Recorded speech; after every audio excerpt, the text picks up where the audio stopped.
ಹೀಗೆ ಸಾಕ್ತಾನಂತೆ.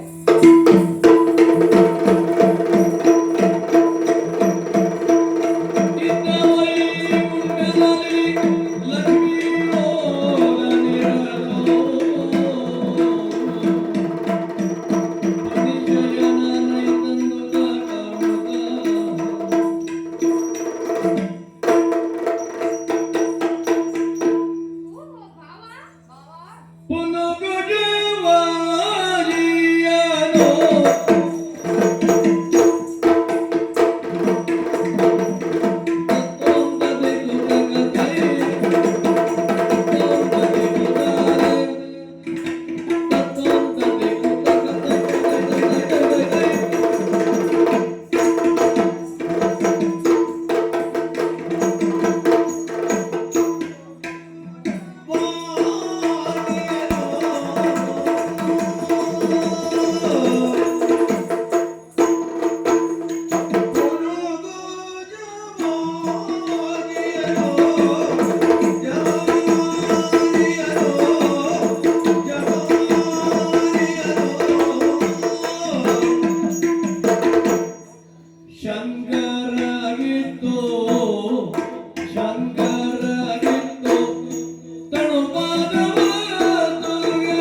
ಯತನ ಗಮನವಿದು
ಎಲ್ಲಿಂದ ಬಂದೆ, ಎಲ್ಲಿಗಾಗಿ ಹೋಗ್ತಾ ಇದ್ದೀಯಾ? ಏನೇ ಇರಲಿ, ಅಪರೂಪಕ್ಕೆ ಹೀಗೆ ನೀನು ವೈಕುಂಠಕ್ಕೆ ಬಂದೆಯಲ್ಲ, ಬಾ ಬಾ, ಹೀಗೆ ಬಾ, ಕುಳಿತುಕೋ. ಆದ್ರೆ ನಿನ್ನನ್ನು ನೋಡಿದರೆ ಯಾವಾಗಿನ ತರ ಇಲ್ಲ ನೀನು. ಹೌದು, ನಿನ್ನ ನೋಡಿದರೆ ಬಹಳ ಕೃಶವಾಗಿದ್ದೀಯಾ, ಮತ್ತೆ ಕೈಯಲ್ಲಿ ನಿನ್ನನ್ನು ಹಿಡಿದಿದ್ದೀಯಾ. ಭಾವ, ಏನಾಯ್ತು? ಏನೇ ಸ್ಥಿತಿ? ಉಪಚರಿಸ್ತಾ ಇದ್ದೀಯ ನೀನು? ಸಾಕು ಮನ್ನಣೆ ಬಂತು,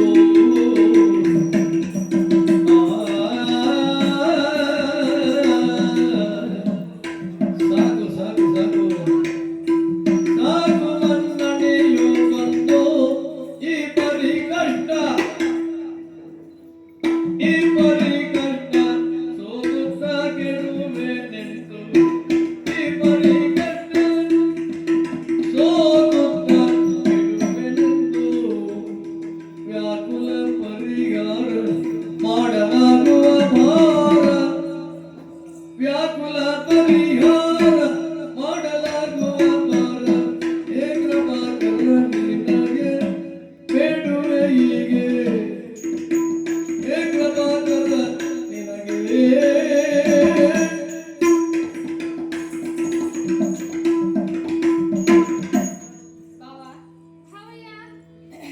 ನೀನೇನು ಸಂಭ್ರಮಿಸುತ್ತಾ ಉಪಚಾರವನ್ನ ಮಾಡ್ತಾ ಇದ್ದೀಯ. ಹೌದು, ಆದ್ರೆ ನಾನೆಷ್ಟು ಕೃಶನಾಗಿದ್ದೇನೆ ಅಂತಂದ್ರೆ ನಿನ್ನ ಉಪಚಾರವೂ ಈಗ ಬೇಡ. ನನ್ನ ಪರಿಸ್ಥಿತಿಯನ್ನ ನೋಡ್ತಾ ಇದ್ದೀಯ. ಏನಾಯ್ತು ಭಾವ? ಏನಾಯ್ತು ಅಂತ ನಿನಗೆ ಮತ್ತೆ ಬಿಡಿಸಿ ಹೇಳುವ ವ್ಯವಧಾನವೂ ನನಗಿಲ್ಲ. ಸರ್ವವನ್ನೂ ಅರಿತವನು ನೀನು. ನೋಡು, ತಿಳಿತದೆ ನಿನಗೆ. ಭಾವ, ಮನ್ನಣೆ ಬಂತ? ಸರಿ, ನೀನೇನು ಹೇಳಬೇಕಾಗಿಲ್ಲ, ಎಲ್ಲವನ್ನ ಅರಿತವನೇ ಇದ್ದೇನೆ ನಾನು. ನಿಜ. ಒಮ್ಮೆ ನಿನ್ನ ಕೈಯನ್ನು ಮೇಲ್ತೋರು.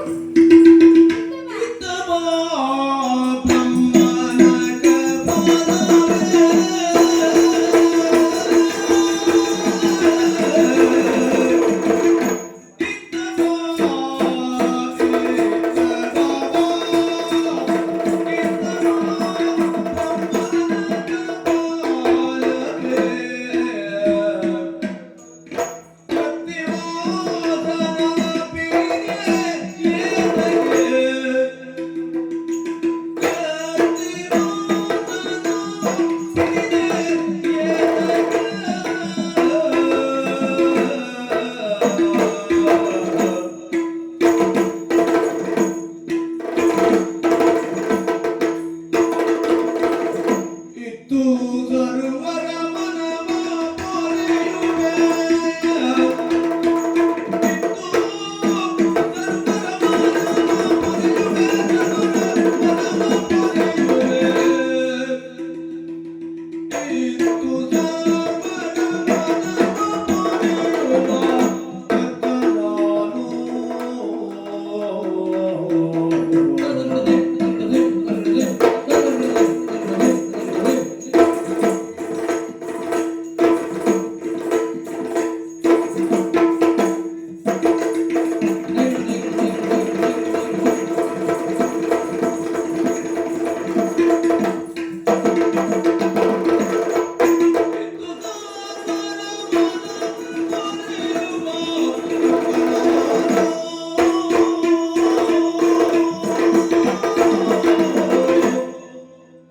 ಓ ಬ್ರಹ್ಮನ ಕಪಾಲವೇ, ನೋಡು, ನೀನು ಶಿವನ ಕೈಯನ್ನ ಹಿಡಿದಿದ್ದೀಯ. ಆತ ಲಯಕರ್ತ. ಅದೇ ನನ್ನನ್ನ ನೋಡು, ಈ ಜಗತ್ತಿನ ಸರ್ವರಿಗೂ ಅವಶ್ಯಕವಾದಂತಹದನ್ನ ಕೊಟ್ಟು ಪೊರೆಯುವ ಪಾಲನಾಕರ್ತ ನಾನಿದ್ದೇನೆ. ಅಲ್ಲದೆ ಶಿವನ ಶರೀರ ಈಗಾಗಲೇ ಬಹಳ ಕೃಶವಾಗಿ ಹೋಗಿದೆ. ಆತನಲ್ಲಿರುವಂತಹ ರಕ್ತ ಮಾಂಸಗಳನ್ನೆಲ್ಲ ನೀನು ಈಗಾಗಲೇ ಹೀರಿಬಿಟ್ಟಿದ್ದೀಯ. ಅದೇ ನನ್ನನ್ನ ನೋಡು, ನಿನಗೆ ಬೇಕಾದಷ್ಟು ರಕ್ತ ಮಾಂಸ ಮಜ್ಜೆಗಳನ್ನ ಒದಗಿಸುವುದಕ್ಕೆ ನಾನು ಸಿದ್ಧನಿದ್ದೇನೆ. ಎಲ್ಲರಂತೆ ನಿನ್ನನ್ನು ಕೂಡ ನಿನಗೆ ಬೇಕಾದನ್ನ ಕೊಟ್ಟು ಪೊರೆಯುವಂತಹ ಪಾಲನಾಕರ್ತನಾದ ನಾನು ನಿನ್ನನ್ನು ಕರೀತಾ ಇದ್ದೇನೆ. ಹಾಗಾಗಿ ಅವನ ಕೈಯಿಂದ ಹಾರು ನನ್ನ ಕೈಯಿಂದ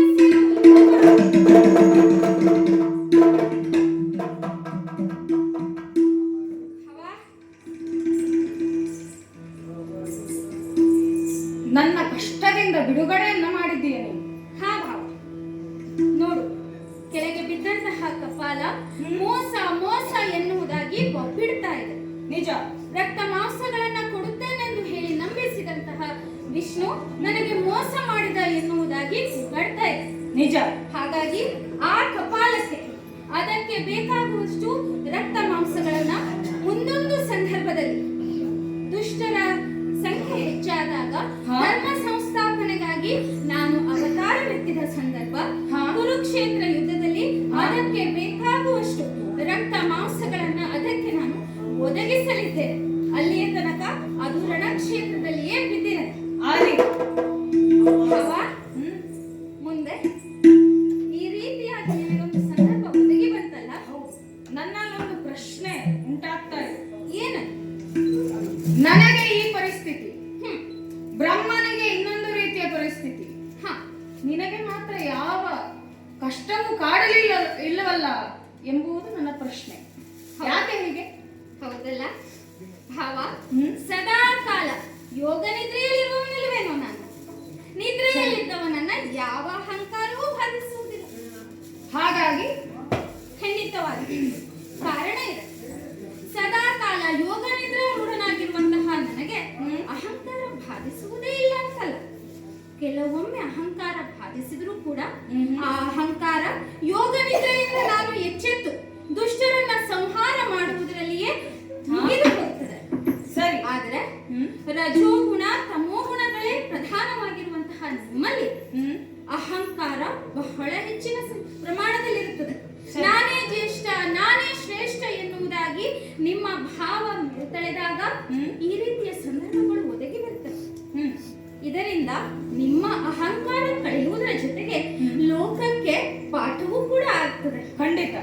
ಯಾಕೆಂದ್ರೆ ಕಾರ್ಯ ಅಕಾರ್ಯ ಸುಕಾರ್ಯ ಇವುಗಳ ಭೇದವನ್ನ ಯುಕ್ತಾಯುಕ್ತಿಯಿಂದ ವಿವೇಕಯುತನಾದಂತಹ ಮನುಷ್ಯ ಅರಿತುಕೊಳ್ಳಬಲ್ಲ.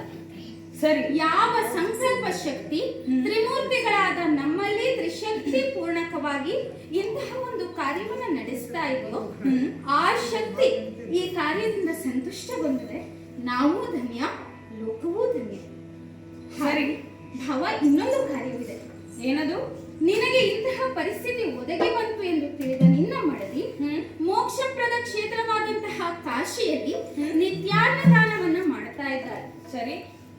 ನೀನು ಯಾರಿಂದ ಎಷ್ಟೇ ಭಿಕ್ಷೆಯನ್ನ ಪಡೆದರೂ ಕೂಡ ನಿನ್ನ ಮಡದಿಯಾದ ಅನ್ನಪೂರ್ಣ ಈಶ್ವರಿಯಿಂದ ಅನ್ನಪೂರ್ಣೇಶ್ವರಿಯಾಗಿ ನೀನು ಅವಳಿಂದ ಭಿಕ್ಷೆಯನ್ನ ಪಡೆದಾಗ ಹ್ಮ್. ನೀನು ಪೂರ್ಣನಾಗ್ತೀಯ. ಇದು ನನ್ನ ಒಂದು ಅನಿಸಿಕೆ. ಜ್ಞಾನೇಶ್ವರನಾದ ನೀನು ಇದನ್ನ ಅರಿತು ನಡೆದುಕೋ. ಒಳ್ಳೆಯದಾಗಲಿ, ಸರ್ವರಿಗೂ ಮಂಗಳವಾಗಲಿ.